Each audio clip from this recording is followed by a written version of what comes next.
Today, we're diving into one of the most harrowing survival stories in history.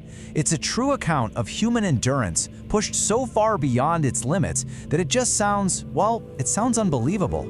This is the story of Douglas Mawson and his unbreakable will to live. Just picture this for a second. You are completely, utterly alone. All around you, for miles and miles, there is nothing but a flat, white, desolate expanse of ice. The wind is cutting right through you. It's minus 30 degrees. Your friends are gone, your food is gone, and the skin has literally peeled away from the soles of your feet. This isn't some movie script. This was the brutal reality for an explorer named Douglas Mawson. So this whole story, it doesn't begin with despair. It begins with this huge, ambitious dream. It all centers on the Australasian Antarctic expedition, led by a brilliant and fearless 31-year-old geologist, Douglas Mawson. He had this dream to map a part of Antarctica that no human had ever laid eyes on. Okay, so let's get our timeline straight. Their expedition set sail from Australia on December 2nd, 1911. By January, they'd made landfall and set up a base in a spot so incredibly windy, they called it the home of the blizzard. After toughing out a brutal winter, on November 10th, 1912, Mawson, along with his companions Belgrave Ninnis and Xavier Mertz, finally set off on their epic mapping quest. And their goal? Well, it was no small feat. They were aiming to survey a 600-mile stretch of the totally uncharted Antarctic coast. Just think about that, heading into the complete unknown with only 3 sleds and their team of 16 powerful husky dogs. For that first month, despite these awful storms, the team was making good progress. They were filled with that thrill of discovery. But on December 14th, 311 miles away from their base, the Antarctic was about to show its hand and reveal its deadliest secret. And here's the thing that's so unbelievably treacherous about Antarctica. To these explorers, the ground ahead looked perfectly solid, just a huge, flat, white plain stretching out as far as the eye could see. It looked safe. But that solid ground, it was a complete lie. It was nothing more than a thin bridge of snow covering these bottomless pits, these crevasses of death, just hidden there, waiting. Mertz, who was on skis, he crossed a section. Mawson followed on his sled, and then Mawson looked back, and there was just silence. Where Belgrave, Ninnis, and his sled had been just a moment before, there was now a giant 11-foot hole in the ice. Ninnis, their 6 strongest dogs, the main tent, all of the dog food, and almost all of their own rations, just gone, vanished into that black abyss. In one single, horrifying moment, their entire world had shattered. Let's just pause and really think about this situation. Mawson and Mertz are now 311 miles from home. They have barely 10 days worth of food. They're stranded in the most hostile place on the entire planet. Giving up wasn't an option, so they had to make a choice. And the choice was as simple as it was horrifying. They could either lie down in the snow and wait to die, or they could turn to their only remaining source of food, their loyal sled dogs. To live, they would have to kill and eat the very animals that were their companions. So as they started this desperate journey back, eating the dogs one by one, a new, invisible enemy appeared. You see, they had absolutely no way of knowing this, but the husky livers, which they made sure to eat to get every last calorie, contained toxic, poisonous levels of vitamin A.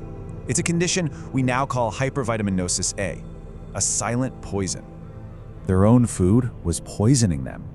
I mean, we're talking about their hair falling out in clumps. Their skin literally started peeling off their bodies. They were hit with severe stomach pain, and pretty soon delirium started to set in. The very thing they thought was keeping them alive was actually killing them. Xavier Mertz, who had been a Swiss ski champion, a strong guy, he was the first to succumb. He just lost the will to eat, he fell into a deep depression, and suffered these violent fits. And on the night of January 7th, his body finally gave out. Can you even imagine that scene? Mawson completely alone in this endless white desert with the body of his friend. Base camp was still 100 miles away. He buried Mertz in the snow, he built a small cross out of some sled parts, and he just kept going. The battle was now one-on-one, Mawson versus Antarctica. His own body was just a wreck. The vitamin poisoning got so bad that the soles of his feet detached completely, almost like taking off a sock. He had to literally strap the dead skin back onto his feet, bandaging the raw flesh underneath just so he could walk. He was a walking skeleton, shuffling through this frozen hell. Just when you think it cannot possibly get any worse, on January 17th, Mawson faced his ultimate test. This was the moment that would define the absolute limits of the human will to survive. The snow underneath him suddenly just gave way, and he plunged straight down into another crevasse. The only thing that saved him was the rope tied to his sled, which somehow got wedged across the opening. He was just dangling there, over a black void, and for a moment he actually thought about it, just cutting the rope, ending all the pain. But then he thought of his lost friends. He knew he had to be the one to tell their story. So inch by agonizing inch he climbed, but just as he got to the top, the ledge broke and he fell again. But somehow, with one last primal burst of strength, he pulled himself out. And then, after all that, a miracle. Stumbling through the snow, he saw this black speck on the horizon. It was a pile of rocks left by a search party. And inside, food. Biscuits, chocolate, and a note. Base camp was only 28 miles away. Hope. For the first time in what felt like forever, he had hope. The food gave him a burst of strength, but his ordeal was far from over. In fact, the final stretch of his journey would deliver the most torturous twists of all. He managed to reach a tiny ice cave just 5 miles from base camp. He could practically see safety. But then, a ferocious blizzard came down, trapping him in that cave for an entire week. He knew his ship was waiting, but he was completely powerless to cover those last few miles. Finally, on February 8th, the storm broke. Mawson staggered out and began the final walk. And as he climbed the last hill and looked down at the bay, he saw it. Not his camp, but a line of smoke on the horizon.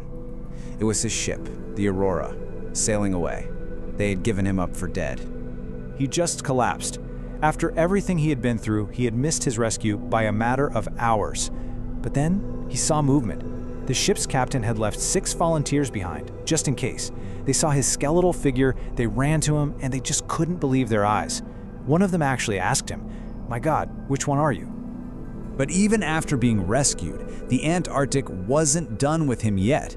Another storm rolled in, making it impossible for the ship to come back. Mawson and the 6 volunteers were forced to spend another entire year in that frozen wasteland before they could finally go home. When he did return to Australia, he was hailed as a national hero, a man who had literally walked out of his own grave. Mawson's story is more than just about survival. It's a testament to some force that lives deep inside all of us, this insane will to live that can defy starvation, poison, and even the continent of Antarctica itself. It really just leaves us all with one profound question